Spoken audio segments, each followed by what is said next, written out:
नमस्कार दोस्तों, मैं आप सभी का अपने YouTube चैनल स्पाई ट्यूटोरियल में स्वागत करता हूं। उम्मीद करता हूं आप लोगों की तैयारी बहुत ही अच्छी चल रही होगी। अभी तक हमने जितना कुछ भी देखा या सीखा वो सब समझ में आ गया होगा। पिछले लेक्चर में मैंने आप लोगों को जेईई और नीट के कुछ प्रीवियस ईयर क्वेश्चन कराए हुए थे, जो अभी लेटेस्ट ईयर में आए हुए थे। आइए जो कॉन्सेप्ट छूट गए थे उसको हम क्वेश्चन के थ्रू एक बार फिर से रिकॉल करते हैं। और आपने देखा होगा कि मैंने जितना भी कंटेंट आपको प्रोवाइड किया है सारे क्वेश्चन उसी में से आ रहे हैं। इसलिए आप जो भी लेक्चर प्रोवाइड किया जा रहा है आप ट्रस्ट करके सारे लेक्चर को अटेंड करिए। मैं आपको अश्योरिटी दे रहा हूं कि फिजिक्स में आपका एक भी क्वेश्चन गलत नहीं होगा। तो आइए आज का क्वेश्चन शुरू करते हैं। पहला क्वेश्चन देखो, पहला क्वेश्चन ये भी जेईई 2023 इसी साल आया हुआ क्वेश्चन है। सबसे पहले क्वेश्चन को सॉल्व करने से पहले मैंने आपको कुछ ट्रिक बताई थी कि क्वेश्चन सॉल्व कैसे करते हैं। सबसे पहले क्वेश्चन को रीड करिए, क्या डेटा दिया गया है उसको विजुलाइज करके आप एक डायग्राम प्रिपेयर करिए। जैसे ही आप डायग्राम प्रिपेयर करोगे आपको दिखने लगेगा कि वो पूछ क्या रहा है, और बेसिक सा कॉन्सेप्ट आप लगाओगे, जो इक्वेशन ऑफ मोशन या ये सब है, सारा आंसर तुरंत आ जाएगा। आपको कोई भी फार्मूला रटने की जरूरत नहीं है। तो आइए पहला क्वेश्चन शुरू करते हैं। A projectile fired at 30 degree to the ground is observed to be at the same height at time t equal to 3 second and 5 second after projection during its flight. The speed projection of the projectile is। देखो इस question में कह रहा है कि कोई एक projectile है जो 30 डिग्री पे ग्राउंड से प्रोजेक्ट की गई। वो जब प्रोजेक्ट की गई उसके 3 सेकंड और 5 सेकंड बाद सेम हाइट पे है। तो आपसे पूछ रहा है कि किस स्पीड से प्रोजेक्ट किया गया। तो सबसे पहले जब भी आपसे ऐसा कुछ पूछे आप डायग्राम बनाने की कोशिश कीजिए। मान लेते हैं एक प्रोजेक्टाइल है जो ग्राउंड से 30 डिग्री पे, मान लेते हैं यू वेलोसिटी से प्रोजेक्ट किया गया। अब देखो इसको जब आप प्रोजेक्ट करोगे तो क्या होगा, ये ऐसे जाएगा, कुछ समय बाद मैक्सिमम हाइट पे जाएगा, फिर ये नीचे आएगा। इसको हम एक्स देते थे और इसको क्या एक्सिस देते थे, वाई। अब आप ध्यान से देखो इस क्वेश्चन में कह क्या रहा है कि 3 और 5 सेकंड बाद ये सेम हाइट पे आया। अगर हम इसको ए मान लूं तो देखो हाइट यही है। क्वेश्चन को आप आराम से विजुलाइज करिए। तो जो ए पॉइंट आया इसको क्या नाम दूं, बी नाम दे देता हूं। तो जो ए पे जब आया तो यहाँ टी इक्वल टू कितना रहा, टी इक्वल टू यहाँ 3 सेकेंड रहा। और जब बी पे आया तो टी इक्वल टू कितना हुआ यहाँ 5 सेकेंड। और यहाँ की हाइट मान देते हैं कितनी है, वाई। जितना यहाँ से हुई है उतना यहाँ से भी होगी, दोनों की हाइट सेम है जो क्वेश्चन में आपसे कह रहा है। अब देखो आपके पास कौन सा इक्वेशन है जो सबसे सटीक बैठ रहा है इक्वेशन ऑफ मोशन में, जिसमें आपका वाई भी रहे, टाइम भी रहे और वेलोसिटी भी रहे। तो आप ध्यान से देखोगे कि आपका जो है इक्वेशन ऑफ मोशन का सेकंड इक्वेशन वही सबसे सटीक इस पे बैठ रहा है। तो आइए उसी को सॉल्व करते हैं। अब देखो अपने को वाई डायरेक्शन में कैलकुलेट करना है। तो वाई डायरेक्शन में इसकी इनिशियल वेलोसिटी क्या होगी, u sin 30। जब इसको आप सॉल्व करोगे तो sin 30 की वैल्यू कितना होगा, u/2। आई होप आपको ये समझ में आ गया। अब अगर कोई वेलोसिटी ऊपर से प्रोजेक्ट की जाए तो उसका क्या होता है, ut, वाई डायरेक्शन में जा रहे हैं तो yt लगा देते हैं, माइनस हाफ gt²। यहां तक आपको कोई प्रॉब्लम हो तो आप बता दीजिए। अभी कुछ नहीं किया, एकदम बेसिक सा इक्वेशन लगाया है।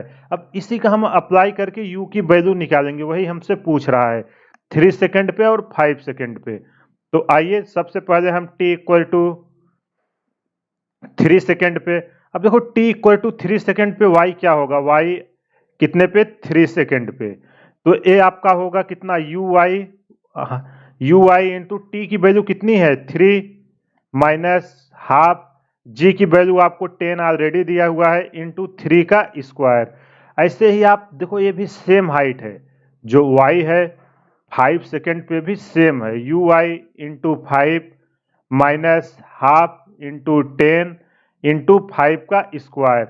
अगर देखो दोनों हाइट सेम है, 3 और 5 पे, तो ये दोनों इक्वेशन 1 और 2 इक्वल होंगी कि नहीं, दोनों इक्वेशन बराबर होंगी। तो ठीक है, इनको बराबर कर देते हैं और u की वैल्यू u/2 रख देते हैं, ui की जो वैल्यू है। तो इधर क्या आएगा, u/2 इंटू 3 माइनस 2 से जाएगा तो 5 into 9 equal to second side देखो u y की वैल्यू रखोगे तो क्या है, u/2 इंटू 5 माइनस 5 इंटू 25। जब आप इसको सॉल्व करोगे देखो क्या निकल के आएगा। यहां जब इसको आप सॉल्व करोगे तो ये निकल के आपका आएगा, इक्वेशन को सॉल्व करने पे 3u माइनस 90 इस साइड आएगा, इक्वल टू 2 का जब मल्टीप्लाई करेंगे इधर आएगा आपका 5u माइनस 250। देखो ये कैलकुलेशन है, मैंने केवल इसको अरेंज किया है। अगर आपको ना समझ में आए एक बार आप खुद से ट्राई करिए, सारा डाउट्स आपको क्लियर हो जाएगा। यू को एक साइड करो तो क्या आएगा, 2u बराबर इधर क्या हो जाएगा 160। देखो माइनस 250 है, इधर आएगा प्लस 250 होगा, 250 में से 90 गए तो 160। u की वैल्यू कितनी निकल के आएगी जब 2 से डिवाइड करोगे तो 80 मीटर पर सेकेंड। अपने से यही पूछ रहा था कि किस वेलोसिटी से प्रोजेक्ट की गई, तो देखो कितना इजीली हमने आंसर निकाल लिया। कुछ नहीं करना था, सेम हाइट पे जो होता है इक्वेशन ऑफ मोशन का वही हमने लगाया, अपने को T1 T2 दिया हुआ था, तुरंत आंसर निकल आया। आई होप फ्यूचर में जब भी आपको इस कॉन्सेप्ट पे क्वेश्चन पूछे जाएंगे आप उसको इजीली कर लोगे। आइए अगला क्वेश्चन करते हैं, आपकी अंडरस्टैंडिंग और अच्छे से क्लियर होगी। देखो इस क्वेश्चन में कह रहा है for a train engine moving with speed of 20 meter per second. देखो एक ट्रेन है, देखो जैसे जैसे दिया रहे आप वैसे वैसे डायग्राम बनाने का कोशिश किया करिए। अब भी से आप प्रैक्टिस के समय से ही आदत डालिए तो एग्जाम में आपसे कोई भी गलती नहीं होगी। ये कितने से मूव कर रही है, 20 मीटर पर सेकेंड से मूव कर रही है। The driver must apply brakes at a distance of 500 meter before the station. अब यहां मान लेते हैं आपका स्टेशन है, ये आपका स्टेशन है जहां ये ट्रेन आएगी। यहां से यहां की दूरी कितनी है, ये बोल रहा है 500 मीटर है और इसको 500 मीटर पहले ही इस ड्राइवर को ब्रेक लगाना है। अगला sentence, the train to come to rest at the station if the brakes were applied at half of this distance the train engine would cross the station with speed root x metre per second. The value of x is, देखो ये आपसे बोल रहा है कि अगर जो आपकी ट्रेन है आधी दूरी आ जाए, स्टेशन यही है आपका, जब यहां से यहां की दूरी कितनी बची 250, जब ये बोल रहा है कि यहां से इसको ब्रेक लगाते हैं तो आपका इंजन जो है इसको क्रॉस कर जाता है स्टेशन को। तो आपसे पूछ रहा है किस स्पीड से क्रॉस कर रहा है, root x metre per second से क्रॉस कर रहा है। तो आपसे वही x की वैल्यू पूछ रहा है कि कितना होगा। तो अगर ब्रेक लग रहा है, देखो ये बोल रहा है रिटार्डेशन मतलब नेगेटिव साइन लेना है।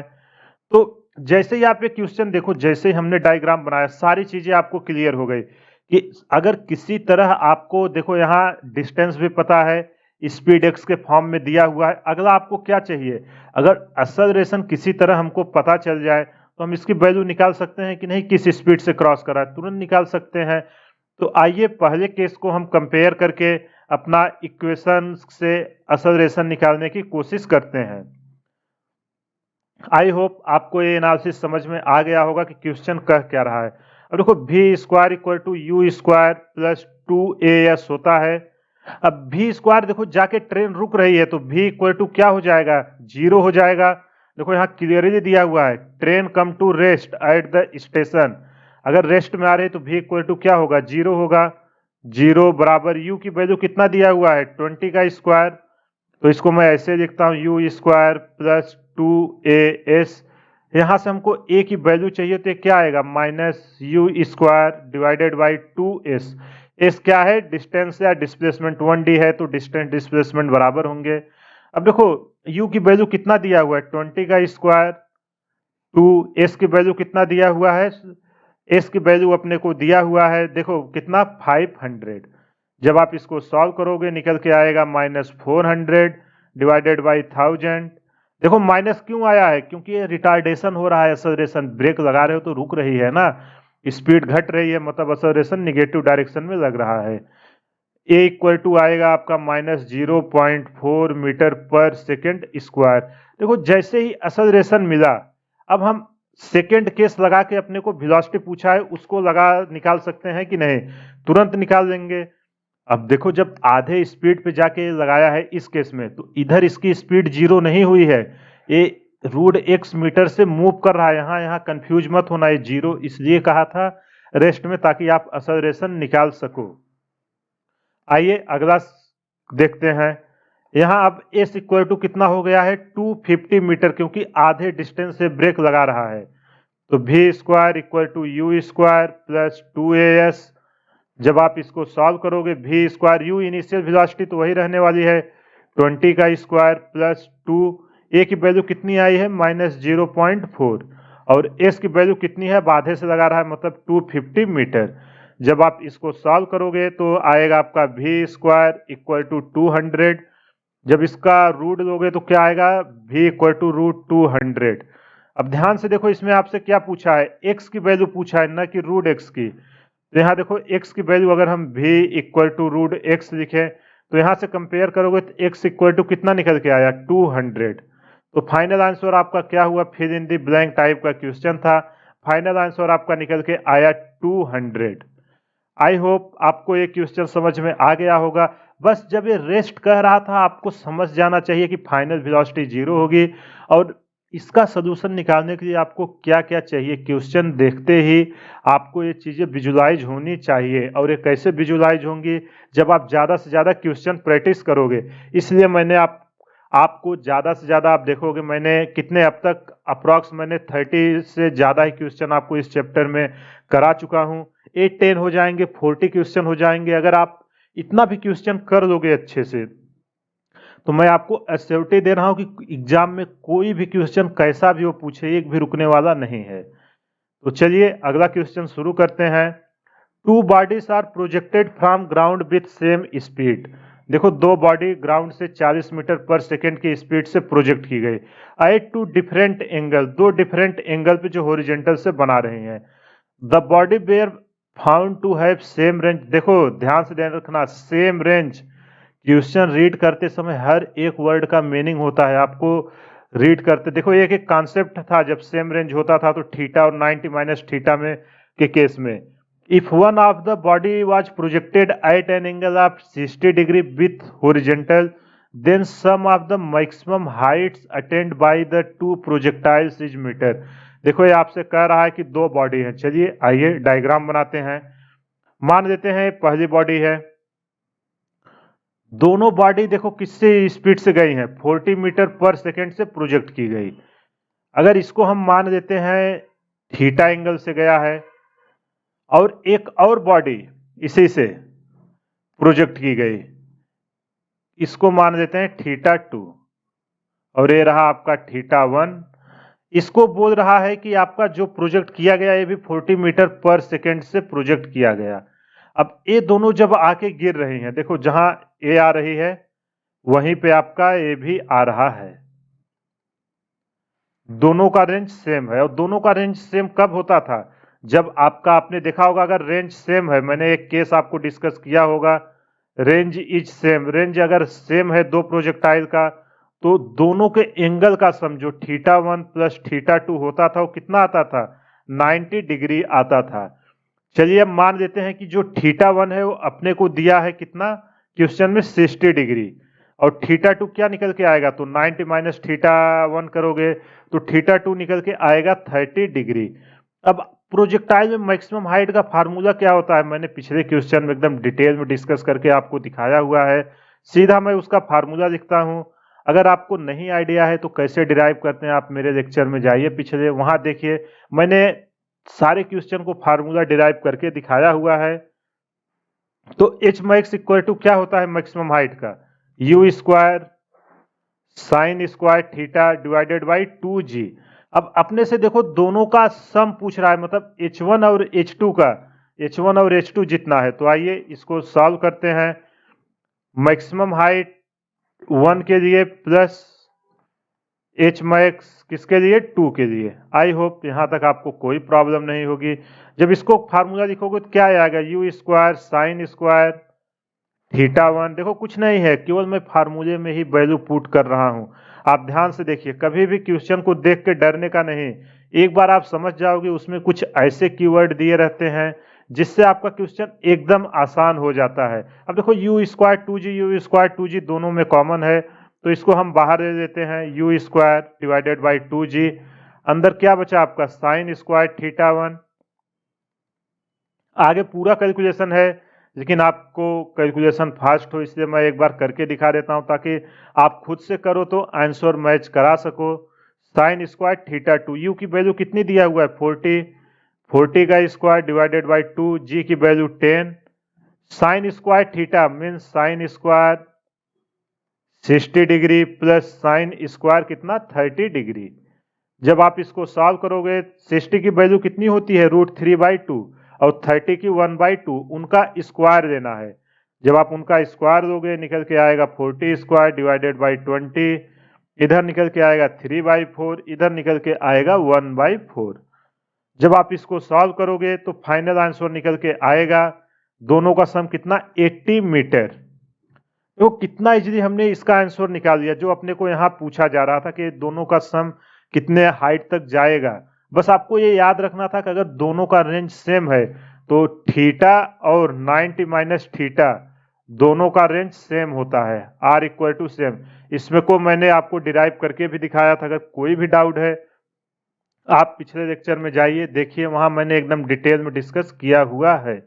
आई होप आपको ये क्वेश्चन समझ में आ गया होगा। आइए अगला क्वेश्चन करते हैं। ये जेई एडवांस का है, एक बहुत ही अच्छा क्वेश्चन है।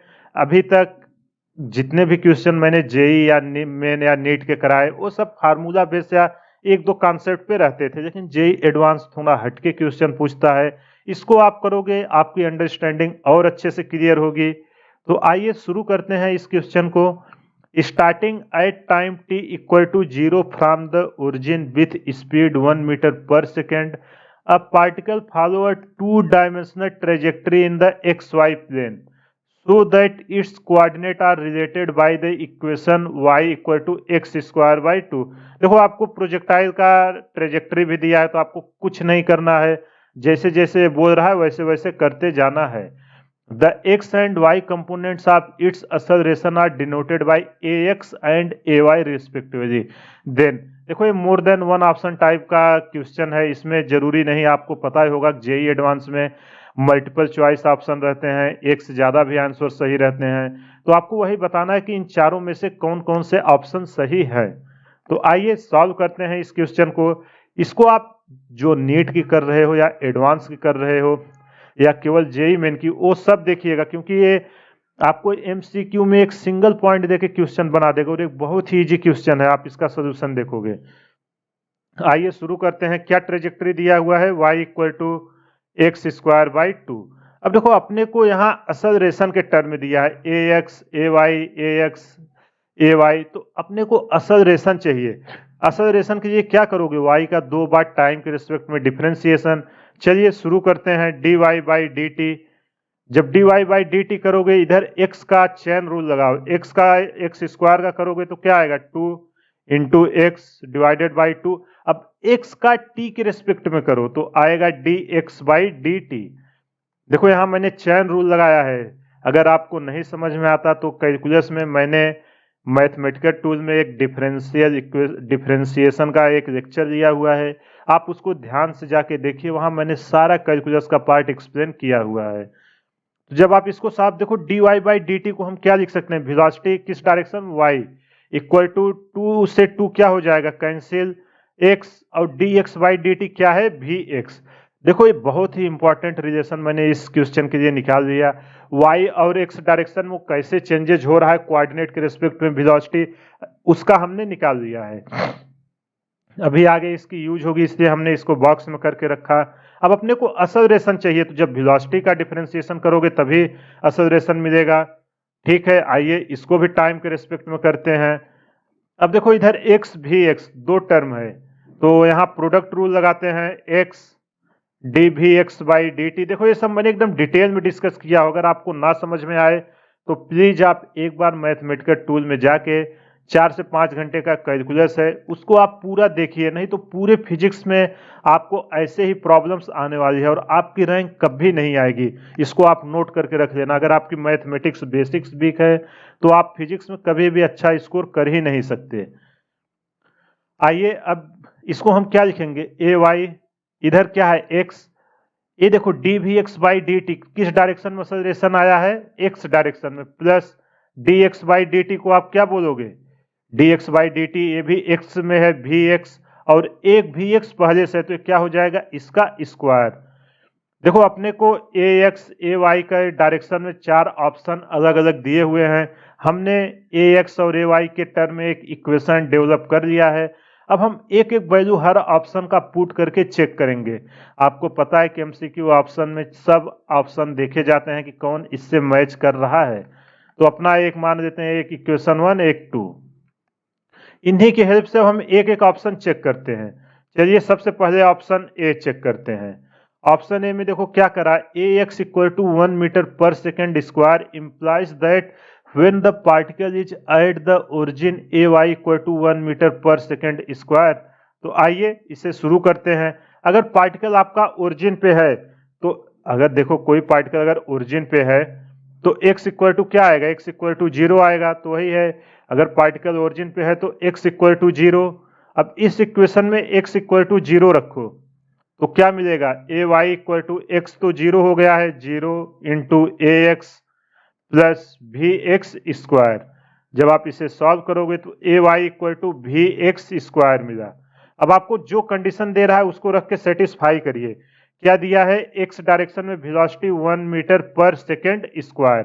अब आप इसको पुट करके देखो, देखो क्या दिया है, ए x equal to 1 metre per second square पे ए Y 1 metre per second square होता है कि नहीं, उसको देखना है।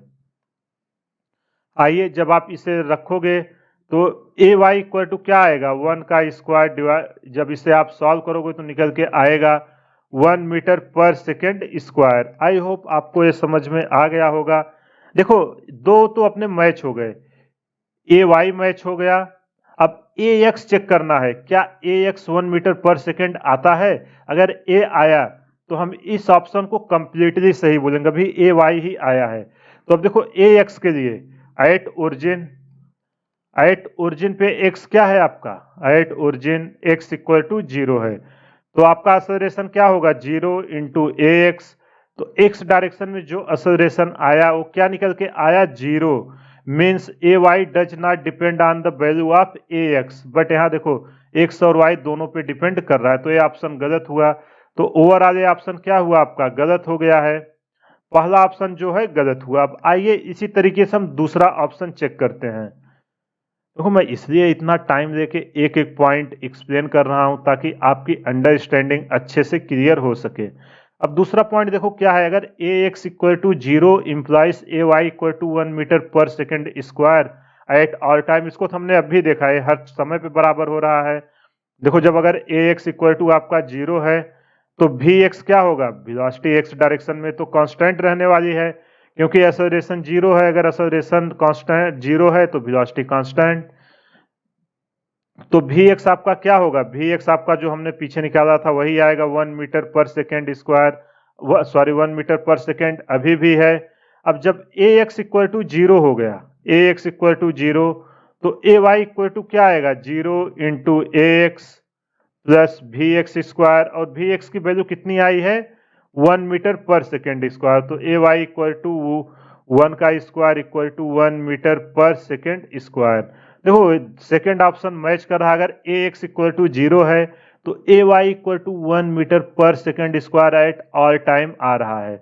अब थर्ड ऑप्शन देखो, at time t equal to 0 the particle's velocity point in the x direction. अब इसको आइए देखते हैं। अब देखो जब आपका t इक्वल टू 0 है, इसका क्या मतलब है, सबसे पहले आप इसे समझिए।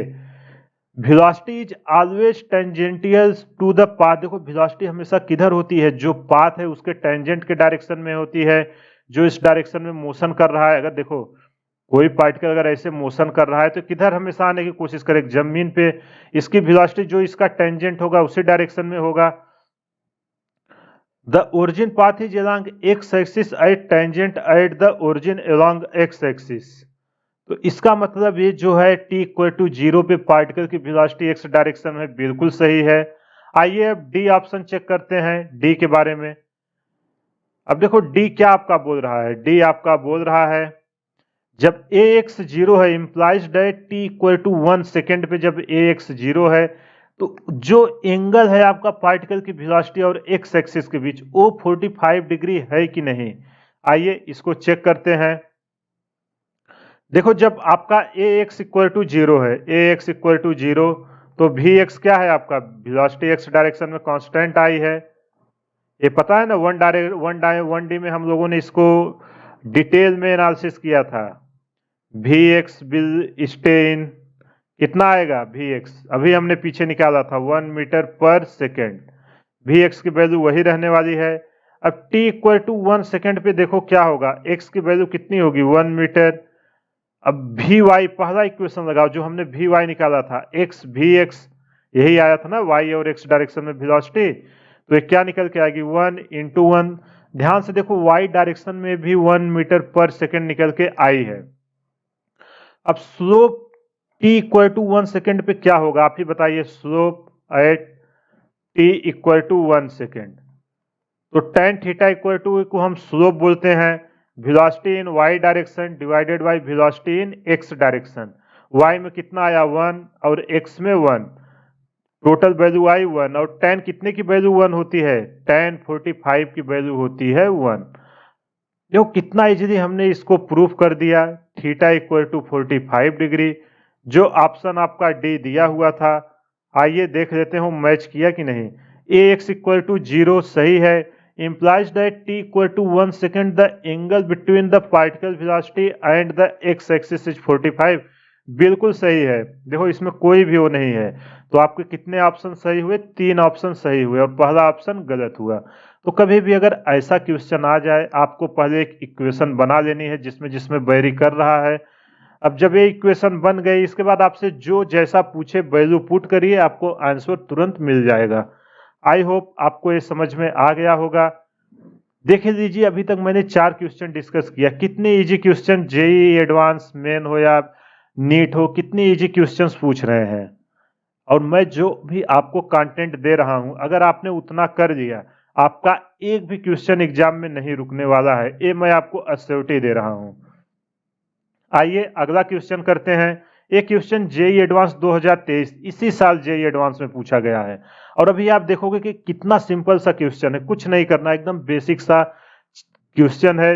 अगर आपको बेसिक मैथ आती है आप तुरंत इस क्वेश्चन को कर दोगे। आइए रीड करते हैं। A person of height 1.6 meter is walking away from a lamp post of height 4 meter along a straight path on the flat ground. The lamp post and the person are always perpendicular. देखो इसको याद रखना, perpendicular. If the speed of person is 60 centimeter per second, the speed of the tip of the person's shadow on the ground with respect to the person is। देखो एक बहुत ही अच्छा question है, इसमें आपका equation of motion, basic mathematics और relative velocity तीनों concept का यूज हो रहा है। तो आइए जो जो कर रहा है उसको हम बनाते हैं। सबसे पहले कर रहा है कि एक लैंप पोस्ट है, ठीक है, एक हमने लैंप पोस्ट बना लिया। अब ये बोल रहा है कि एक आदमी है, एक आदमी है, चलिए एक आदमी भी बना देते हैं। ये आदमी लैंप पोस्ट की तरफ आ रहा है, किस स्पीड से आ रहा है 60 सेंटीमीटर पर सेकेंड से, यूनिट का ध्यान रखना सेंटीमीटर पर सेकेंड में दिया हुआ है।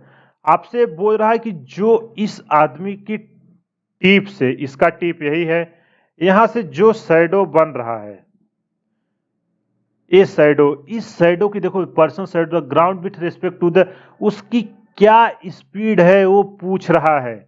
अब देखो अगर ए आदमी है तो इसका शैडो यहाँ कहीं पीछे बनेगा कि नहीं, और आपको एक कंडीशन दिया हुआ है कि जो वेलोसिटी का देखो the lamp post and the person are always perpendicular, ये दोनों हमेशा एक दूसरे के परपेंडिकुलर ही रहने वाले हैं, उसमें कोई भी चेंजेस नहीं आएगी। अब देखो आदमी की हाइट कितना दिया हुआ है उसको नोट कर देते हैं 1.6 मीटर और लैंप पोस्ट की हाइट कितनी है 4 मीटर। वो जो जो क्वेश्चन में दिया हुआ है सबसे पहले उसको ड्रॉ कर दीजिए। आप देखोगे क्वेश्चन एकदम इजीली बन जाएगी। क्वेश्चन में कुछ है ही नहीं, एकदम बेसिक सा कॉन्सेप्ट है, बेसिक मैथमेटिक्स। इसको मान देते हैं डी।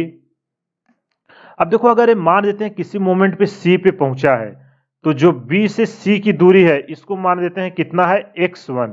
जो इसे अभी कवर करना है, कौन कवर कर रहा है, आदमी कवर कर रहा है। और इसकी छाया अगर इस डायरेक्शन मारा है तो कहीं पीछे यहाँ ग्राउंड पे बन रही होगी। तो मान लेते हैं जो इसकी शैडो बन रही है उसकी डिस्टेंस यहाँ से है x2। यहाँ तक आपको कोई प्रॉब्लम नहीं होगा। ये रहा x1, ये रहा x2। आइए अब शुरू करते हैं। देखो आदमी की स्पीड यही आएगी जो टाइम के रेस्पेक्ट में चेंज आएगी। आपको कितना दिया हुआ है, जो आपको दिया हुआ है वेलोसिटी को आप कैसे लिखोगे, dx1 डिवाइडेड बाई dt। और ये आपको क्वेश्चन में कितना दिया हुआ है, 60 सेंटीमीटर पर सेकेंड।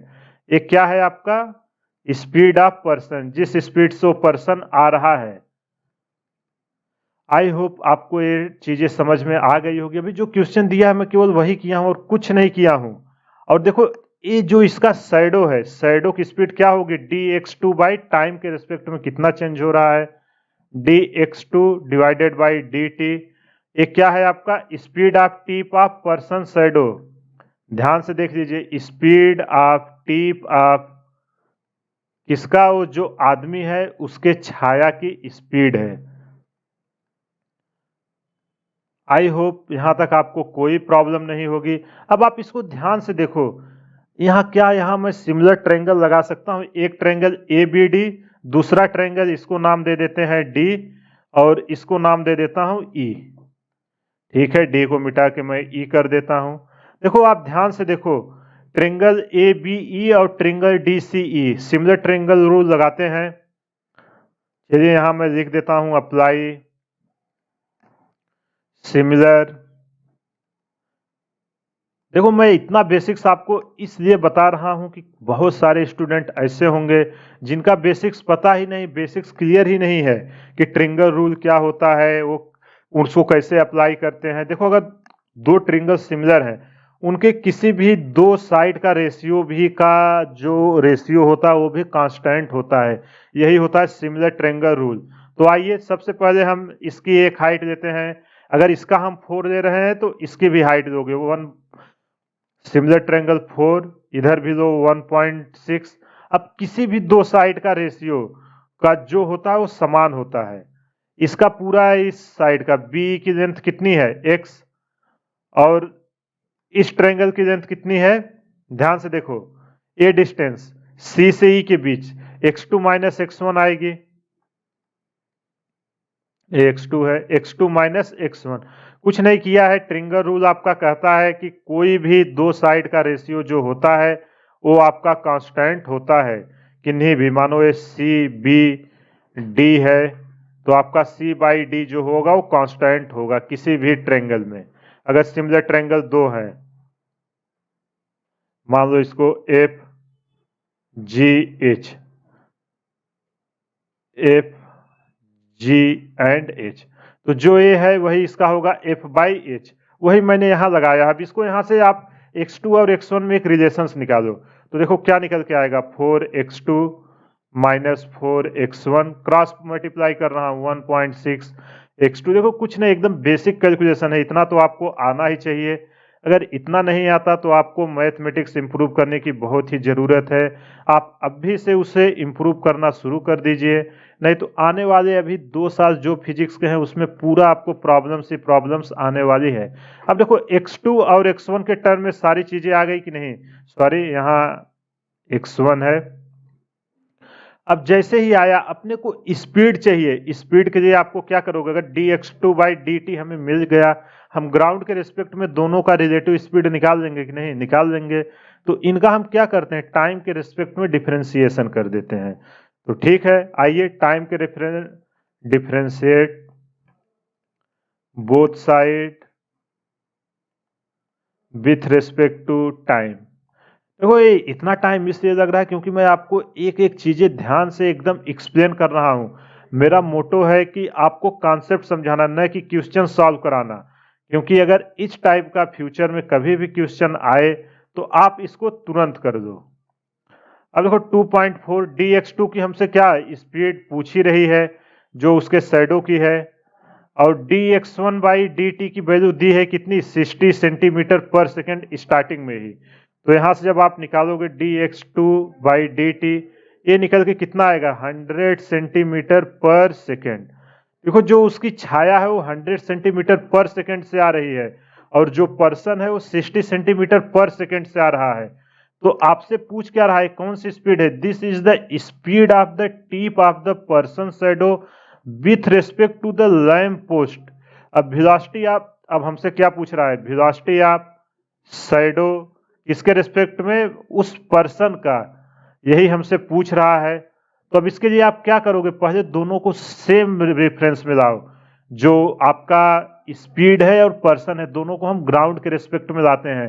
ये सब वेलोसिटी किसके रिस्पेक्ट में आए हैं, ग्राउंड के रिस्पेक्ट में। तो इसको हम क्या लिख सकते हैं, velocity of shadow with, SP का मतलब पता है ना, मैंने एकदम डिटेल में किया है, velocity of shadow with respect to ground minus velocity of person with respect to ground. अब अगर शैडो का पर्सन के रिस्पेक्ट में निकालना है तो velocity of shadow with respect to ground कितना आया 100, और पर्सन का ग्राउंड के रिस्पेक्ट में 60। जब इसको सॉल्व करोगे निकल के आएगा 40 सेंटीमीटर पर सेकेंड। देखो जो आपसे फाइनल आंसर पूछ रहा था वो यही पूछ रहा था कि वेलोसिटी ऑफ पर्सन टिप का जो शैडो है वो कितना आ रहा है। तो फाइनल आंसर निकल के आया है 40 सेंटीमीटर पर सेकेंड। आई होप आपको एक कॉन्सेप्ट समझ में आ गया होगा। मैं एक बार आपको फिर से एक्सप्लेन कर देता हूं। कुछ नहीं करना है, क्वेश्चन में बोला एक लैंप है, लैंप की तरफ एक आदमी आ रहा है 60 मीटर पर सेकेंड से, इनके हाइट दी हुई थी। इसके बाद हमने मान लिया कि जब ये लैंप पोस्ट से आदमी जिस पोजीशन पे है उसकी दूरी x1 है और उसकी छाया E पे बन रही है जो लैंप पोस्ट से x2 दूरी पे है। इसके बाद हमने यहाँ देखो सिमिलर ट्रायंगल रूल लगाया, x2 और x1 में एक रिलेशंस बनाया। इसके बाद हमने उसका डिफरेंशिएशन करके dx2 की वैल्यू निकाली। अब हमसे शैडो का पर्सन के रिस्पेक्ट में पूछ रहा था, तो अब देखो जब भी रिलेटिव वेलोसिटी लगाओ तो दोनों जो वेलोसिटी वो सेम फ्रेम ऑफ रेफरेंस में होनी चाहिए। इसलिए ग्राउंड के रिस्पेक्ट में अपने को दिया हुआ था, मैंने शैडो का ग्राउंड के रिस्पेक्ट में और पर्सन का ग्राउंड के रिस्पेक्ट में ले लिया। दोनों का वैल्यू पता है, जब इसको घटाए तो निकल के आया 40 सेंटीमीटर पर सेकेंड। आई होप आपको ये समझ में आ गया होगा। अगर कुछ भी डाउट है तो आप हमें कमेंट करके बता सकते हैं। आइए अगला क्वेश्चन करते हैं। एक और अच्छा क्वेश्चन है, ये भी जेई एडवांस 2023, देखो इसी साल जेई एडवांस में पूछा गया है और कितना इजी क्वेश्चन। अभी मैं इसको सॉल्व करूंगा, आप देखोगे जो कॉन्सेप्ट हमने सीखा है उसी का केवल एप्लीकेशन है। और ये सब आपका कब कॉन्फिडेंस डेवलप होगा, जब आप मैक्सिमम क्वेश्चंस करोगे। जब आप हर टॉपिक पे 20 से 25 क्वेश्चन कर लोगे तो जो इतना टाइम आपको अभी शुरू में 2 से 3 मिनट लग रहा है वो 50 से 60 सेकंड के अंदर ही सारे क्वेश्चन आपके बनने लगेंगे। तो आइए इस क्वेश्चन को रीड करते हैं और क्या पूछ रहा है उसको आइडेंटिफाई करते हैं। A projectile is fired from horizontal ground with speed v and projection angle theta when the acceleration due to gravity is g। ठीक है, ये कह रहा है कि एक प्रोजेक्टाइल है जो हॉरिजॉन्टल से v स्पीड से थीटा एंगल पर प्रोजेक्ट किया गया। कब, जब इसका एक्सेलरेशन g है, नॉर्मल g जो आप हम लोग लेके सॉल्व करते हैं। The range of the projectile is d, तो प्रोजेक्टाइल की रेंज d है। तो ठीक है, आइए इसको हम बना लेते हैं। ये v स्पीड से प्रोजेक्ट किया गया थीटा एंगल पर, इसका जो रेंज निकल के आया, कितना निकल के आया है d। ये यहां आके ऐसे गिरेगा, तो जो इसका रेंज निकल के आया वो d। अब अगला सेंटेंस क्या बोल रहा है, if at the highest point, highest point याद रखना, प्रोजेक्टाइल में हाईएस्ट पॉइंट मतलब यहाँ वर्टिकल वेलोसिटी 0, केवल हॉरिजॉन्टल वेलोसिटी ही होती है, इसलिए इनडायरेक्टली आपको हॉरिजॉन्टल वेलोसिटी यहाँ दे रहा है। In its trajectory, the projectile enters a different region where the effective acceleration due to gravity is g dex equal to g by 0.81। देखो अब जो g की वैल्यू है वो अब g न हो के g by 0.81 मतलब g से ज्यादा हो जा रही है। Then the new range is d dex equal to nd, the value of n each। तो जो इसका नया रेंज है वो n टाइम्स पुराने रेंज के बराबर हो जाता है। तो आपसे पूछ रहा है कि उस n की क्या वैल्यू है। आई होप आपको क्वेश्चन समझ में आ गया होगा। आइए अगला भी केस हम यहाँ डिराइव कर डायग्राम बना देते हैं। देखो यहाँ सेम ए भी से फेंका गया, ठीक है। जब पहली बार आ रहा था तो ये उस हाइट पे आ रहा था, जब ये मैक्सिमम हाइट पे पहुंचा तो एक अलग रीजन में प्रवेश कर दे रहा है। अब इसकी रेंज जो यहां से यहां की आई है, यहां से यहां की, ये रेंज हो जाती है n टाइम्स d। तो आपसे वही पूछ रहा है कि n की वैल्यू क्या है। यहां तक आपका क्या लग रहा था g, और इधर क्या लग रहा है g/0.81। बस आपको जो टाइम है उसमें g की वैल्यू में आपको इक्वेशन लानी है। आपको इनडायरेक्टली वही वो करवाना चाहता है।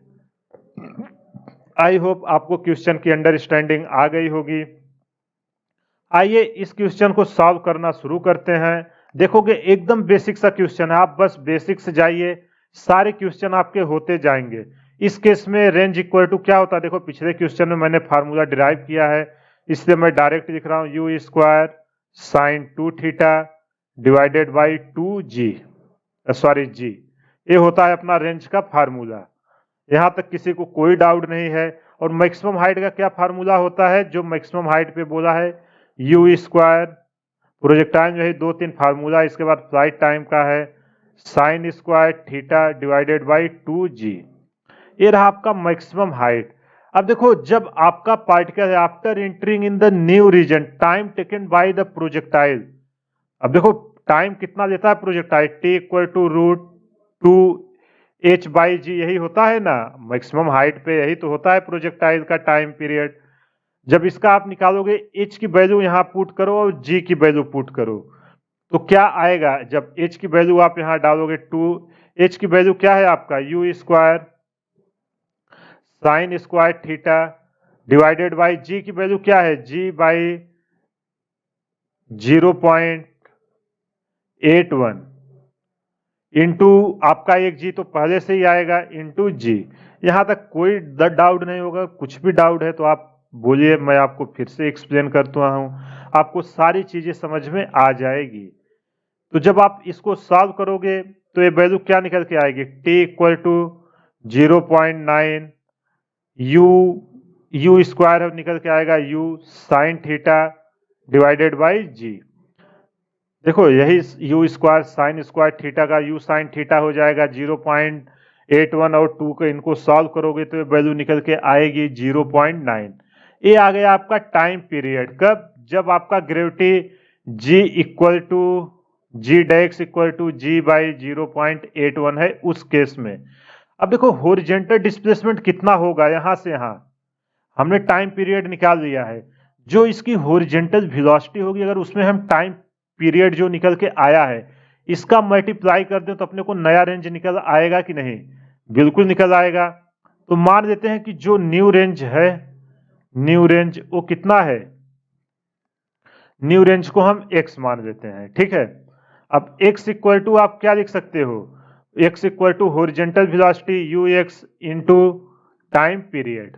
अब हॉरिजॉन्टल वेलोसिटी आपकी क्या है u cos थीटा, और टाइम पीरियड क्या निकल के आया है 0.9 u sine theta divided by g. ये रहा आपका t की वैल्यू, और यू एक्स की वैल्यू क्या है u cos थीटा। अब ध्यान से देखो cos theta sine theta into 0.9, अगर हम यहाँ 2 का ऊपर नीचे मल्टीप्लाई करें, देखो यहाँ 2 का मल्टीप्लाई करते हैं और यहाँ 2 का हम ऊपर भी मल्टीप्लाई कर देते हैं, तो 2 sine theta into cos theta किसकी वैल्यू बन रही है, साइन 2 थीटा की वैल्यू हो रही है। तो x इक्वल टू निकल के आया 0.9 u square sine 2 theta divided by 2g। ध्यान से देखो जब आप इसको सॉल्व करोगे 2 से इसको डिवाइड करो तो क्या आएगा 0.45 you square sine 2 theta divided by 2g। Sorry अभी केवल g है, 2 से तो हमने डिवाइड कर दिया। अब ध्यान से देखो ये किसका फार्मूला बन रहा है यहां तक, ये रेंज ही है कि नहीं।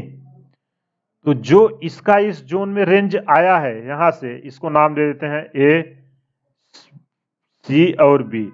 जो बी से सी की वैल्यू आई है वो कितनी निकल के आई है, वो डी। अब ए से सी के बीच नया रेंज तो यही होगा ना आपका, ए होगा कितना d/2, और इसको हमने कितना माना है x।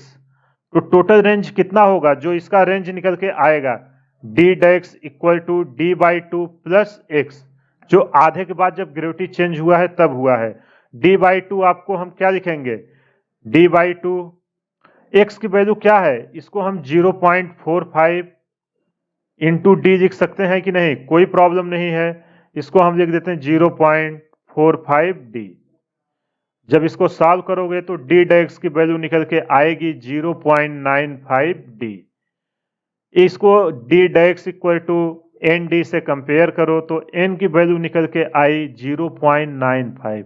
तो कितना इजीली हमने इस क्वेश्चन को सॉल्व कर दिया, कुछ नहीं किया। आपको मैक्सिमम हाइट पे दिया हुआ था, वहां से हमने टाइम पीरियड निकाल लिया कि जब ग्रेविटी चेंज हो रही टाइम पीरियड क्या होगा, और जब टाइम एक बार निकल के आ गया तो हम हॉरिजॉन्टल रेंज के लिए वेलोसिटी इनटू टाइम का मल्टीप्लाई किए, सीधा हमें आंसर निकल के आ गया। और जो हमें क्वेश्चन में दिया हुआ था डी डेक्स इक्वल टू एन डी, वहां से कंपेयर किया और आंसर निकल आया। देखो आपको ना समझ में आया हो मैं बता देता हूं इसको मैंने कैसे दिया, एक बार आप फिर से देख लो ये d/2, क्योंकि बहुत स्टूडेंट के डाउट आएगा भी। देखो ये यहां तक तो ऐसे गया, इसके बाद जब इसकी ग्रेविटी अब चेंज हो गई है, थीटा एंगल पे फेंके, इधर जी है इधर जी डेक्स हो गया है। जो यहां तक रेंज आएगी यहां तक तो d/2 ही आएगी जो शुरू में जा रही थी, और जो यहां से यहां आई है वो कितना आई है 0.45 डी। उसी का हमने यहां समेशन करके वैल्यू निकाला हुआ है। आई होप आपको ये समझ में आ गया होगा। एक बहुत ही अच्छा बहुत ही प्यारा क्वेश्चन था, इससे आपका कॉन्सेप्ट अच्छे से क्लियर हो जाएगा। देखो आप ये मत सोचिए कि क्वेश्चन केवल जेई एडवांस में ही आ सकते हैं, एक क्वेश्चन का एप्लीकेशन आपका जेई मेन या नीट किसी में भी पूछा जा सकता है। बताओ ना इसमें ऐसा क्या है जो आपके सिलेबस से बाहर है, बस कुछ नहीं, केवल कॉन्सेप्ट का एप्लीकेशन है। आइए अगला क्वेश्चन करते हैं, ये भी एक बहुत ही अच्छा क्वेश्चन है।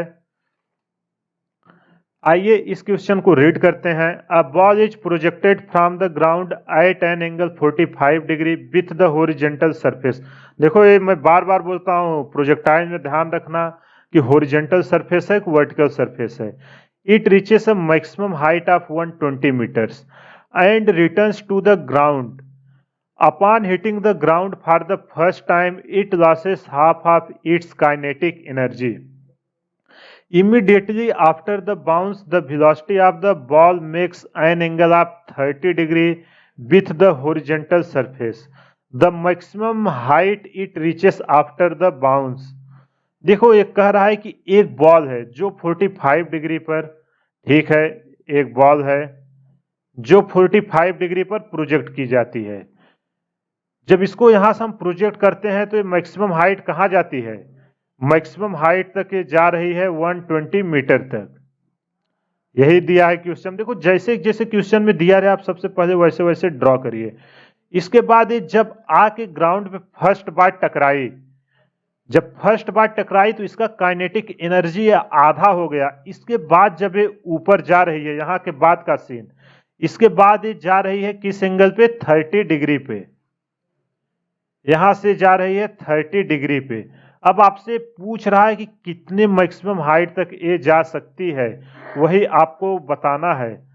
इसका काइनेटिक एनर्जी कम हो गया तो ऑफकोर्स से कम हाइट तक जाएगी। आपसे यही एच पूछा जा रहा है कि किस हाइट तक जाएगी, और कोई भी आपको इंफॉर्मेशन नहीं दिया हुआ है। तो ठीक है, आइए हम एच और थीटा दिया हुआ है, सबसे पहले हम इसको यूज करके इनिशियल वेलोसिटी निकालने की कोशिश करते हैं कि ये किस वेलोसिटी से फेंका गया है। आइए, तो मैक्सिमम हाइट का फार्मूला क्या होता है, H equal to you square sine square theta divided by 2g। Case 1 के लिए दे रहे हैं, एच इक्वल टू कितना है 120 metre equal to you square sine square theta की वैल्यू कितनी है 45 डिग्री डिवाइडेड बाई 2। जी की वैल्यू हम ले लेते हैं, चलो जी की वैल्यू अभी वैसे ही रहने देते हैं, पुट नहीं करते हैं, कैलकुलेशन इजी रहे, लास्ट में एक बार ही कैलकुलेशन करेंगे। तो इधर से यू स्क्वायर डिवाइडेड बाई, अब देखो साइन 45 का स्क्वायर करोगे 1/√2, उसका स्क्वायर 1/2 और 1/2 इंटू 2, तो ये क्या हो जाएगा 1/4, और ये वैल्यू निकल के आई 120। जो पहला दिया हुआ था उससे इतना इंफॉर्मेशन हमने निकाल लिया है। अब इसके बाद क्या कह रहा है, आफ्टर स्ट्राइक, देखो जैसे जैसे कह रहा है आप वैसे वैसे केवल करते जाइए। अब देखो जब ये स्ट्राइक हो रहा है, यहां से जब ये टकरा के वापस जा रहा है, इसकी कुछ वेलोसिटी होगी, उस वेलोसिटी का नाम दे देते हैं v। ये कितना होगा उसको सबसे पहले आइडेंटिफाई करते हैं, इसको निकालेंगे कैसे, तो इसके लिए आप देखो जो आपका दिया हुआ है वो आपको इनडायरेक्टली कह रहा है कि इसकी काइनेटिक एनर्जी आधा हो जाती है, काइनेटिक एनर्जी रिड्यूसेस हाफ।